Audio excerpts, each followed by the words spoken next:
Good morning. Welcome everybody, ladies and gentlemen. My name's Andrew Westacott, Chief Executive of the Australian Grand Prix Corporation. With me, a person well known to everybody, is Mr Chase Carey, CEO and Chairman of Formula One. On my right, Mr Paul Little, AO, Chairman of the Australian Grand Prix Corporation, and Michael Massey, the FIA Formula One Race Director. Before I get started, could I make a comment and suggest and say to everyone that following the testing positive of COVID-19 virus for one of the McLaren racing team personnel, our thoughts from the Australian Grand Prix Corporation, Formula One and the FIA are with that individual for a very, very speedy recovery. The format of this morning will be some individual comments, and then we're all happy to address direct queries in our particular areas of expertise. So could I please hand over the microphone now? I have pleasure in introducing Mr Paul Little, Chairman of the Australian Grand Prix Corporation. Paul. Thank you, Andrew. And I just want to say that events over the last few days have been moving incredibly quickly, and the Australian Grand Prix Corporation has been obviously reacting and responding to those issues. To our race fans, I'd like to say we're terribly disappointed that the event can't go ahead. The reasons for that are well known, and I'm sure there'll be questions about that shortly. But from the Australian Grand Prix point of view, just want to say sorry to our fans, and the health and safety and welfare of teams and people, the community generally has to take precedence, and it will and has. And we look forward to hopefully being able to run this event at some later stage. We'll just have to wait and see. Thank you. I guess first and foremost, I want to add our thoughts with the individuals that have been infected by this. Also want to express our disappointment on behalf of the fans. This is a race we always look forward to. Great fans here. We're sorry not to have it, but it's been a very fluid situation. I think we've made the right decisions. We've worked well with our partners. I think we're all disappointed to not have it, but these are challenging times, and I think we've made the decisions we have to make. So we're happy to answer questions here. Could I make one additional comment? The fluidity referred to by Chase Carey and Paul Little, the Victorian government is the partner, if not the sponsor, of the Australian Grand Prix Corporation. And as an entity of the Victorian government, we have worked extremely closely with the Department of Health and Human Services to take advice throughout the many weeks leading up to this event in relation to the spread of the COVID-19 virus. Melbourne and Victoria has a Chief Health Officer that feeds into a national body of Chief Health Officers who feed into a committee and all the way up to the National Security Committee chaired by the Prime Minister. We have taken guidance every step of the way from that committee, and their input has been crucial. And this morning, we had that additional advice this morning that indicated that the event would be cancelled, and that information has been had in parallel. It's important to note that Victoria on Sunday last weekend, 5 days ago, hosted a massive event, the World T20 Women's Final at the MCG, which hosted 86,000. So this is a fluid situation that emerges and changes on a day-to-day basis. And I say thank you very much to Formula One, the FIA, and the Department of Health and Human Services and the Chief Health Officer for the work that they've done in making sure that we've got up-to-date information all the way through. We're happy to address any questions, and we'll pass the microphone to the direct individual who can address that question.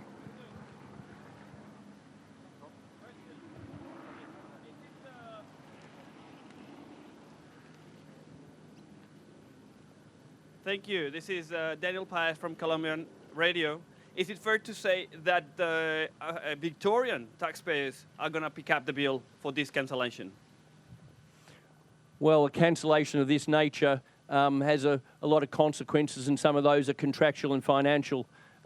We will work those through with the commercial rights holder in the days and weeks following this announcement, and we will be making sure that appropriate contractual measures are looked after in that manner. So there's going to be a lot of things. The point I would make to the fans as well is that we are going to work through with the fans on the refunds applicable to their ticketing arrangements.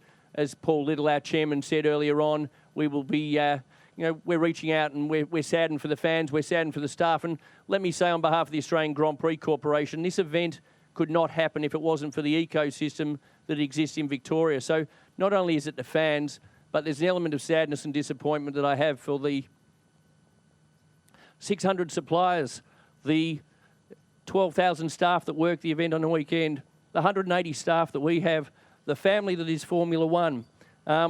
Sport is a wonderful thing that brings us all together, but also in these changing times around the world, we need to be very mindful of the input of the health authorities, and the health authorities in concert with the FIA and Formula One and the Grand Prix Corporation has reached this decision. Question for Chase. Olaf Mollier, Ziggo Sports. Hello, Chase. There are some rumors around that the season might start as late as Baku. Can you shed any light on the forthcoming races that we are officially still awaiting? Or at this point, our focus really is dealing with the issues this weekend.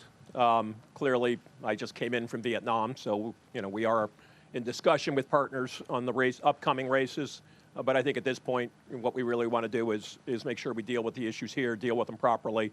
But in the coming days, clearly we will be addressing the events yet to come. It's a pretty difficult situation to really predict. I mean, everybody uses the word fluid. It is obviously a fluid situation.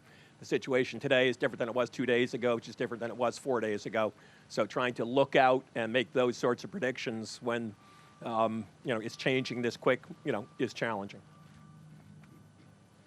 Ted Kravitz from Sky Sports. A quick question to Andrew first, and then to Chase.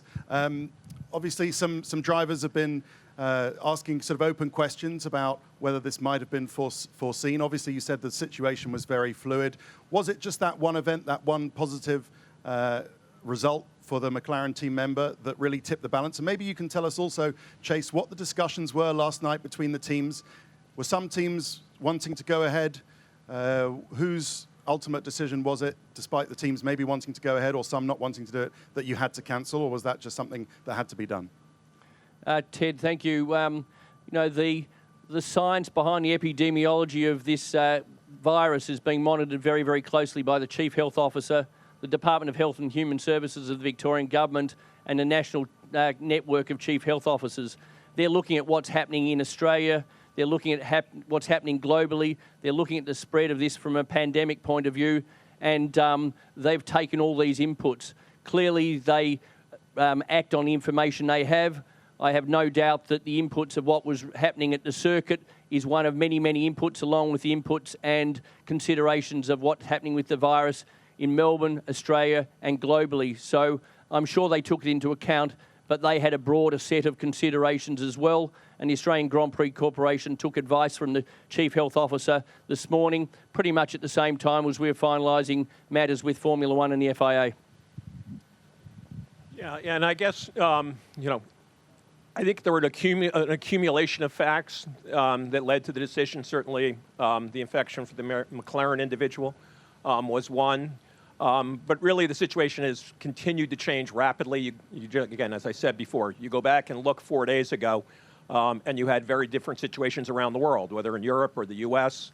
Or various events. And so it is an evolving situation. All those facts are part of what we deal with. There obviously were other individuals being tested here, so clearly the situation here was very different than it was on Sunday, as Andrew said, when you had an event with close to 100,000 people, here on the ground. And you do have to realize we're a sport traveling around the world that really started to move everything here last weekend. So there is a lead time to what we do. In hindsight, it obviously looks different, but when things were changing as rapidly as they were, I think we were dealing with it, in real time. In terms of the decision, we spent the last evening really getting input from everybody. It was a joint decision, the FIA, our Australian partners, ourselves, certainly input from the teams. As would be expected, there are a range of views. We're dealing with things real time with in a very difficult, challenging situation. So I think, were there differing views and differing opinions? Yes, and I think that's what everybody tried to wrestle, through. But I think we got to the right place, and I think we all agree we got to the right, made the right decision.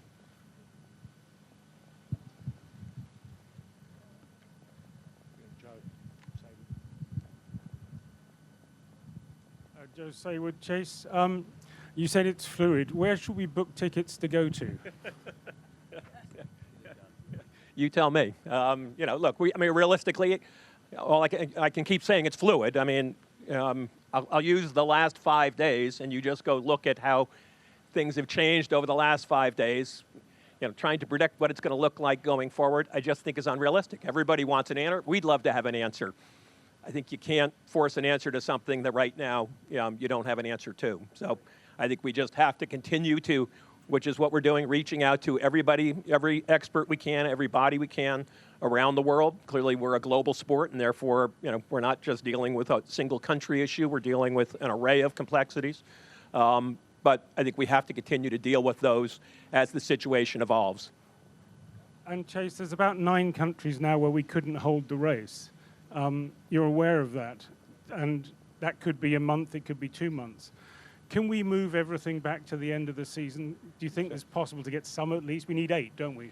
Yeah, I don't think at this point it's productive to get into hypotheticals. I think we're going to have discussions in the coming days about trying to look a degree forward. Obviously, we have to deal with some of the shorter term issues, but I think to really sort of try and put plans in place, are we looking at various options? Sure, but I don't think you can at this point sort of start to put plans in place longer term. I think you deal with the issues that you have to deal with that are imminent enough, but the longer term, we will see where it evolves. Obviously, everybody hopes the world gets back to a place where it's a functioning world and a functioning marketplaces. But we have to deal with it as it evolves. Dan Knutson, Auto Action. Chase, you say it's a very fluid situation. How soon can you make a decision about Bahrain? Will we be in Bahrain on Friday when we have this press conference? There you are. Again, right now here we're addressing the issues in Australia. I think they're the issues we have to address today. We will in the coming days be looking at the races that are more imminent, like Bahrain and Vietnam, and we will have further further announcements and further decisions on how we navigate the short-term elements of our schedule. We know there are issues there. But our announcements today, we're focusing on the issues related to the Australian race. Chase, John Noble from motorsport.com to your left. You said F1's made the right decisions this weekend, but do you think you could have done anything different to avoid a situation of cancelling it right on the eve of the weekend? I think we made the right decision, as it evolved. I think we feel we worked well with all of our partners to make that decision. Obviously, we don't control how various events evolve, specifically, I guess, some of the infection that was determined here and some of the illnesses. I think we felt we made the right decision when we moved here. Again, in hindsight, you're always going to look at things differently, so it's difficult to go back and look at it moving forward. In many places around the world, clearly the situation in just 24, 48 hours is very different than it was, not that long ago. People were traveling between Europe and the United States. 24 hours, they're no longer traveling between those countries. So I think these are issues that you sort of have to deal with, real time, make efficient and effective decisions, and try and make sure you're getting all the input and expertise you can to do the right thing. I think we got to the right place here. Hello. Laura Irving from 7 News. I'm just wondering, there was quite a bit of confusion and anger among fans this morning. We know the Premier of Victoria at 9:05 said the GP would not go ahead with crowds, and yet crowds here were not told until about 10:10. I'm just wondering why the delay and if there's anything you could have done to tell fans sooner. Do you want to? Yeah, look, I think the answer is no. We were very conscious of our responsibility to the fans. We knew they were trying to get through the gate. We were still taking advice from the medical officers, and that was, up until around 9 o'clock-ish. I think we understood this concern was out there, but we really needed to speak to Formula One, FIA again this morning. We had discussions through until about 2:30 this morning. We reinvigorated those discussions early this morning, and the final conclusion was reached when the press release went out and our fans at the gates were told accordingly. So I don't think it would have been possible to do it any more quickly. Hello, is it going? Stephen Lunn here from the Australian newspaper. Just two quick questions. One, what was the update from the Chief Medical Officer of Victoria that actually changed things? What was the specific change to his advice? And second, was this a driver-led decision, and were there any substance to the suggestions that some of the drivers had left the event before the decision had been made? Well, the answer to your last question first is that we certainly weren't aware of anyone leaving. If that was the case, we didn't know about it. Look, I think it was the McLaren test coming back as a positive test was obviously something that needed to be addressed medically. The medical people met overnight in relation to that, who that individual had contact with. Obviously, the impact on the McLaren team was going to be very significant there too. And there were some other events medically evolving around the world that I think led to the decision for the medical officer to change his view about being able to run an event today versus not being able to run an event today. So it was pretty clear cut, and all the way through this, we haven't questioned the input from that critical source for us. Yeah, hi, over this side, left. Matt Dickinson from The Times in England. Lewis Hamilton was expressing his dismay that we were even here in the first place long before the race was cancelled. What would you say to him and his claim that cash is king and was blurring judgment? Well, I guess if cash was king, we wouldn't have made the decision, we did today. Again, I think I've sort of addressed it, in many different ways, so I can keep saying the same thing. In hindsight, obviously, things look different. There were events that evolved, situations that changed. We made a decision, which, given the lead time, to come here, hold the event at a point in time where major events were being held here. It was a different situation in the world. Travel, came. As the situation changed day to day, in some ways hour to hour, obviously we continue to evaluate that and make the appropriate decisions going forward. So I do think, we were trying to digest a lot of different information, to make, the right decision at the right time, and I think we did that. Guys, Drew Jones from Fox Sports. Andrew, to you, is there any suggestion from medical officers that anyone in terms of fans or team staff have been put in danger by being here? No, there's no suggestion of that whatsoever. The advice and input from the Chief Health Officer of the Victorian Government takes into account not only the test results from the 8 teams that were submitted and the 1 positive, but it also takes into account what's happening in the localised society and environs of Melbourne. He takes input from his colleagues interstate. They are networked from an overseas perspective, and they feed up to a national committee. So it is a broad-based set of inputs, and when they made the decision that they did, it was based on all the inputs and the medical evidence that they have, and which we've taken all along. And at this point in time, it was clearly the right decision to make, and we are where we are. And to Andrew and Chase over here, to your right, Scott Mitchell from The Race.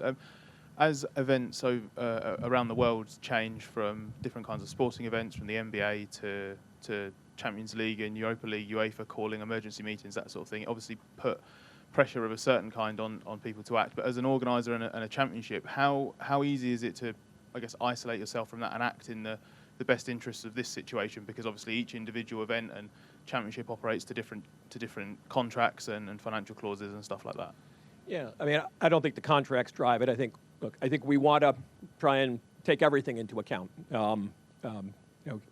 Situation in Australia is obviously very different than a situation in the United States or in Europe. So you recognize there are differences, but I think it's important to take everything, to digest everything you can, to evaluate everything you can, to see what's happening, to learn as you go. I mean, in many ways, this is an unprecedented situation, certainly for me. I've never lived through anything like this, the magnitude, the extent of this, the unpredictability of this, the fluidity of this. So I think in that sort of situation, it's important to get as much input, get expert views from an array of places, make sure you're communicating with, everybody involved to try to, get, as much input as you can to, to try and talk to others and see how they're dealing with the issues. So I think all those things have value. At the end of the day, you got to digest it and make the decisions that we think are right, which I think we did here. I think everybody came to the same place, make decisions that are right, for our sport, in the places we, are having our events, and we did that. But all those things, I think are things you want to be aware of. And take into account, but then make the decision based on our own circumstances and our own situation. Michael Lynch from The Age in Melbourne and the Sydney Morning Herald. Just to clarify, Andrew and Paul, is this a cancellation or a postponement? I know it's fluid, but is there any possibility that later in the year, depending on circumstances, you may actually stage the race here again?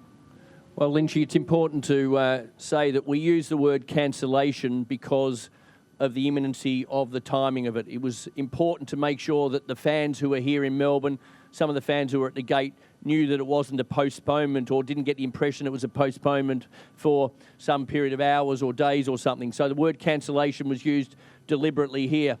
I've learnt in the world of Formula One, you never say never. We clearly have been working on the here and now with Chase Carey and the FIA and Formula One. We'll work through matters, but we haven't started to think about future staging or anything like that. But it's clearly a normal topic of discussion which would happen in the fullness of time.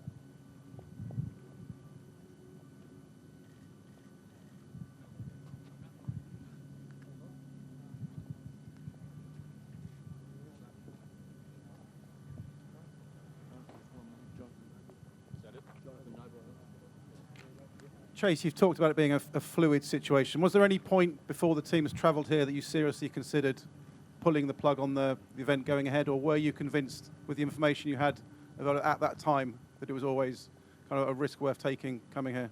No, we've been certainly discussing, this issue before last week, so it's not like it came out of the blue. I think we made the decision to come here based on what we knew last week, what was the situation here on the ground, the events they were having, the degree of, I think, the number of infections here.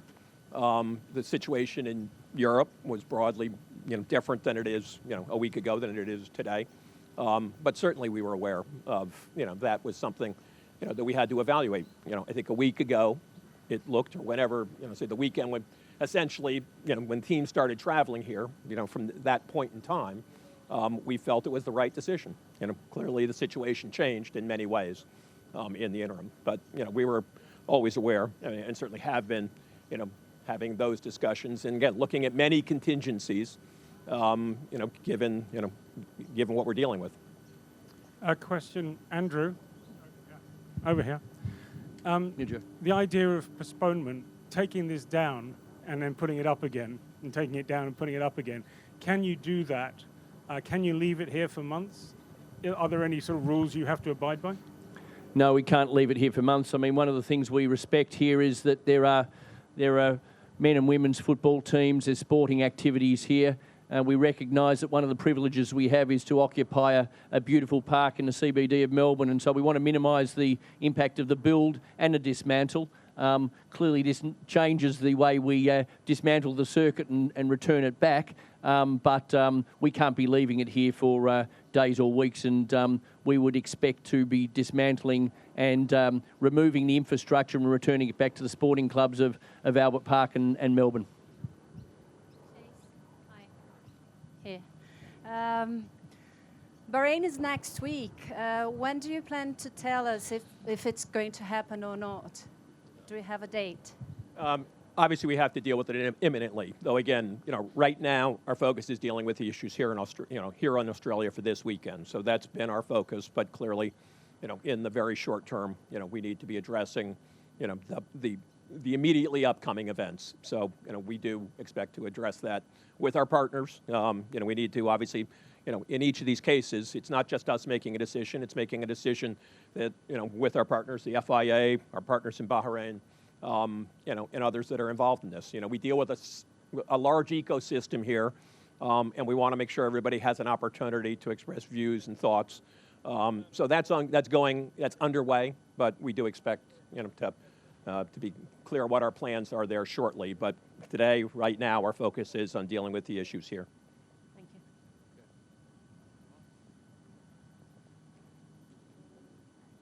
you. Okay. All right. Thank you very much. No, I'd just say on behalf of the Australian Grand Prix Corporation, thank you to the media for your indulgence and support of our great event. We still remain a very proud city as Victorians and Melburnians.